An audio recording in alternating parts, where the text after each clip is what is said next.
Student 12th class. आज हम हमारे 3rd चैप्टर का रिवीजन लेंगे बेटा, ठीक है, जिसका नाम है बंधुत्व, जाति तथा वर्ग। आरंभिक समाज लगभग 600 ईसा पूर्व से 600 ईस्वी तक, ठीक है। Kingship, caste and class, early societies. Okay बेटा, तो इस लेसन के अंतर्गत आप पढ़ेंगे महाभारत का समालोचनात्मक संस्करण, बंधुता एवं विवाह, अनेक नियम और व्यवहार की विभिन्नता, परिवारों के बारे में जानकारी, पितृवंशिक व्यवस्था के आदर्श, विवाह के नियम, स्त्री का गोत्र, क्या माताएं महत्वपूर्ण थी, सामाजिक विषमताएं, वर्ण व्यवस्था के दायरे में और उससे परे, उचित जीविका, क्षत्रिय राजा, जाति और सामाजिक गतिशीलता, 4 वर्णों के परे एकीकरण। 4 वर्ण कौन से, जैसे ब्राह्मण, वैश्य, शूद्र और क्षत्रिय।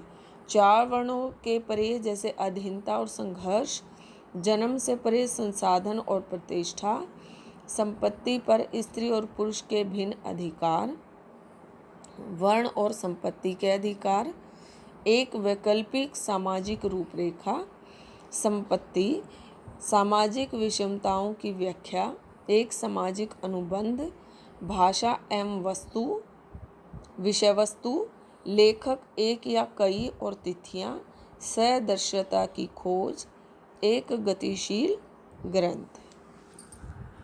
तो सबसे पहले हम करेंगे महाभारत के बारे में, ठीक है। महाभारत उपमहाद्वीप के सबसे समृद्ध ग्रंथों में से एक है। यह महाकाव्य अपने वर्तमान रूप में 1,00,000 श्लोकों से अधिक का संकलन है तथा विभिन्न सामाजिक श्रेणियों का लेखा जोखा है। महाभारत की मुख्य कथा का संबंध 2 परिवारों के बीच युद्ध है। इस ग्रंथ के कुछ भाग विभिन्न सामाजिक समुदायों के आचार व्यवहार के मानदंड तय करते हैं। इस ग्रंथ के मुख्य पात्र प्रायः इन्हीं सामाजिक मानदंडों का अनुसरण करते हुए दिखाई देते हैं। पितृवंशिकता के अनुसार पिता की मृत्यु के बाद उसके पुत्र उसके संसाधनों पर अधिकार जमा सकते थे। राजाओं के संदर्भ में राज सिंहासन भी शामिल था। जैसे अभी आप देखते हैं ना, भारत में भी सत्तात्मक सत्ता है, यानी कि पिता के बाद उसके पुत्र का ही उसकी संपत्ति पर अधिकार होता है। लेकिन हमारे यहाँ पर क्योंकि लोकतंत्रीय व्यवस्था है, इसलिए अब यहाँ पर प्रावधान किया गया है कि लड़कियों को भी उनके पिता की संपत्ति में अधिकार कानून के अनुसार दिया गया है। लेकिन पहले ऐसा नहीं होता था। पहले लड़कियों को अधिकार नहीं दिए जाते थे, लड़कों को ही उनका अधिकार था। अगर कोई राजा है तो उनका बेटा ही उनके राज सिंहासन पर बैठता था उनके बाद, ठीक है। अब है कि महाभारत बदलते रिश्तों की एक कहानी है। यह चचेरे भाइयों के 2 दलों, कौरवों और पांडवों के बीच भूमि और सत्ता को लेकर हुए संघर्ष का वर्णन करती है। दोनों ही दल कुरु वंश से संबंधित थे, जिनका कुरु जनपद पर शासन था। उनके संघर्ष ने अंत एक युद्ध का रूप ले लिया, जिसमें पांडव विजयी हुए। पितृवंश को आगे बढ़ाने के लिए पुत्र महत्वपूर्ण होते हैं। इस व्यवस्था में पुत्रियों को अलग तरह से देखा जाता था। पैतृक संसाधनों पर उनका कोई अधिकार नहीं था, जैसा कि मैंने आपको बताया। धर्म सूत्रों और धर्म शास्त्रों में 8 प्रकार के विवाहों को स्वीकृति दी गई है। इनमें से पहले 4 उत्तम माने जाते थे, जबकि शेष को निंदित माना गया है। विवाह पद्धतियां उन लोगों में प्रचलित होंगी जो ब्राह्मणों द्वारा बनाए गए नियमों को स्वीकार नहीं करते थे। लगभग 1000 ईसा पूर्व के बाद ब्राह्मणों ने लोगों को गोत्रों में वर्गीकृत किया था। प्रत्येक गोत्र एक वैदिक ऋषि के नाम पर होता था। उस गोत्र के सदस्य उस ऋषि के वंशज माने जाते थे। गोत्रों के 2 नियम होते थे।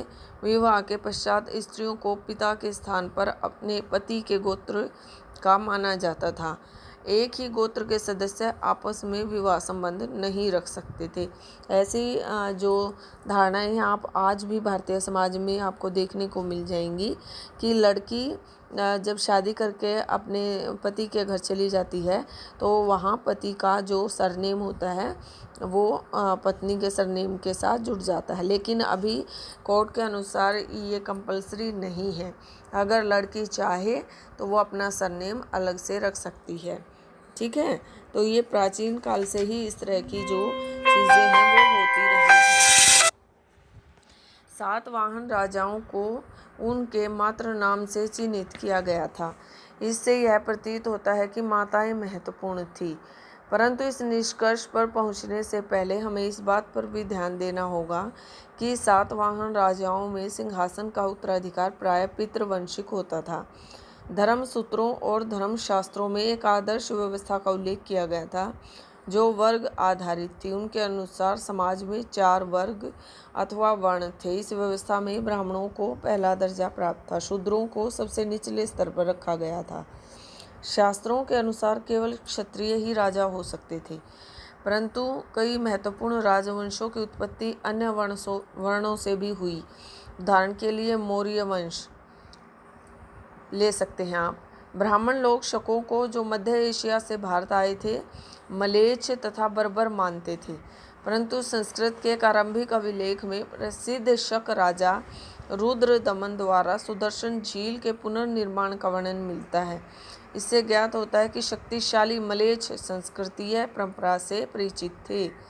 समाज का वर्गीकरण शास्त्रों में प्रयुक्त शब्द जाति के आधार पर किया गया था।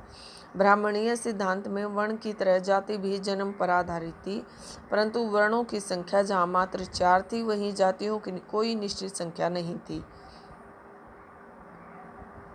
ब्राह्मण कुछ लोगों को वर्ण व्यवस्था वाली सामाजिक प्रणाली का अंग नहीं मानते थे। साथ ही उन्होंने समाज के कुछ वर्गों को अस्पृश्य घोषित कर सामाजिक विषमता को और अधिक जटिल बना दिया। ब्राह्मणीय ग्रंथों के अनुसार लैंगिक आधार के अतिरिक्त वर्ण भी संपत्ति पर अधिकार का एक आधार था। शूद्रों के लिए एकमात्र जीविका अन्य 3 वर्णों की सेवा थी, परंतु पहले 3 वर्णों के पुरुषों के लिए विभिन्न जीविकाओं की संभावना रहती थी। जैसे एक इतिहासकार किसी ग्रंथ का विश्लेषण करते समय अनेक पहलुओं पर विचार करते थे, जैसे भाषा, रचनाकाल, विषय वस्तु, लेखक तथा श्रोता। महाभारत नामक महाकाव्य कई भाषाओं में मिलता है, परंतु इसकी मूल भाषा संस्कृत है। संस्कृत वेदों अथवा प्रशस्तियों की संस्कृत से कहीं अधिक सरल है। अतः यह कहा जा सकता है कि इस ग्रंथ को व्यापक स्तर पर समझा जाता होगा। ठीक है, इस प्रकार ये हमारा जो है एक रिवीजन का वीडियो है। आप सभी बच्चे इनको अच्छे से देखें।